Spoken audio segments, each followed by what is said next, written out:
they've got in here is unbelievable. Look at this. This is a Ford RS 200, one of the most desirable cars in my imagination ever. A Sierra Cosworth there, that's a 500. An Anglia 105E, my brother had one of those. It's incredible. Oh, Escort Mexico. That's actually Bjorn Voldegaard's car. But this is what I've really come here to see, the Ford Cortina.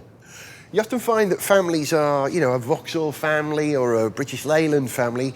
I definitely come from a Ford family. My dad loved Cortinas. Look at this Crusader, that's one of the last Cortinas. My dad had 4 Cortinas, a Mark 1, a Mark 2, oh, it's a Lotus, and 2 Mark 3s. They were all estate cars, and this Mark 3, it's the facelift model. This is the car I actually learned to drive in.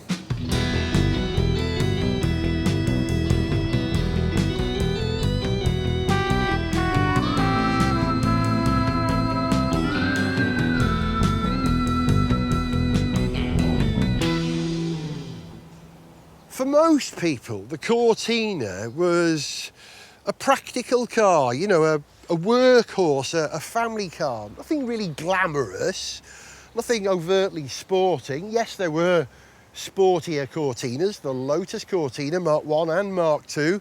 But by the time the Cortina evolved to the Mark 3, you could buy something with pretty reasonable levels of performance. Take, for instance, this 2-door. This is a Cortina which borrowed some technology from the overtly sporting Ford Capri. It's got a V6 3-litre engine in it, which you could only order if you asked a firm called Superspeed, who would prepare racing Fords, to build this for you, here, in Essex. I mean, look at it. That Coke bottle styling, that sort of tweak around the hips. It's beautiful. It's strong, it's glamorous, it's magnificent. It's got a bit of Americana about it. There's nothing mundane about this car, is there? I suppose you could say that this is the ultimate Cortina.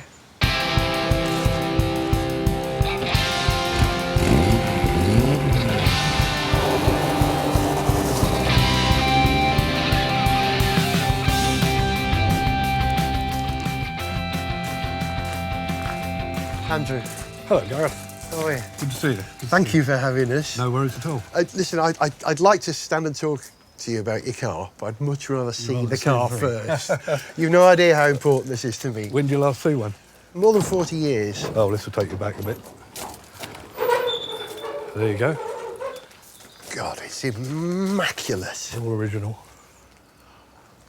And this was your dad's car for a while? Yeah, he had it 20 odd years ago.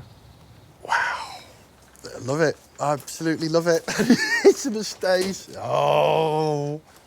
Literally, I spend most of my time on the back of one of these. I used to travel in the back with my cousin Mark.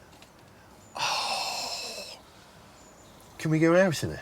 It's not raining, you twisted my arm. Yes. I'll let you reverse it out.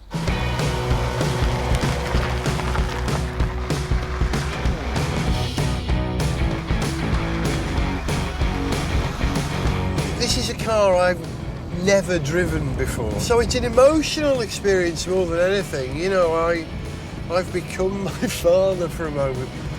But the car is surprisingly easy to drive. It's only a little 1300. It doesn't feel underpowered. The steering requires a bit of heft and the brakes require big, heavy Welsh feet, but they do work. You just got to adapt a little bit. This is a car which works now, 50 years after it was first engineered. So in its day, it would have been phenomenal. No wonder my dad liked them. I've driven lots and lots and lots of cars, rare cars, expensive cars, Rolls-Royce, the best cars in the world. This is the car I've enjoyed driving more than any other for deeply, deeply personal reasons.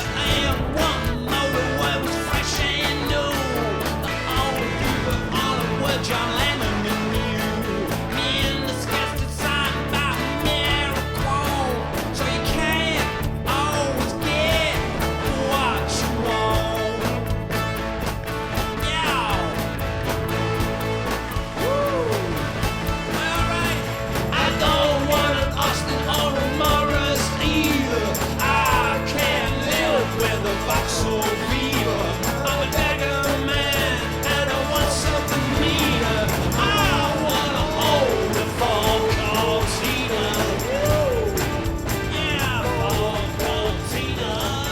what?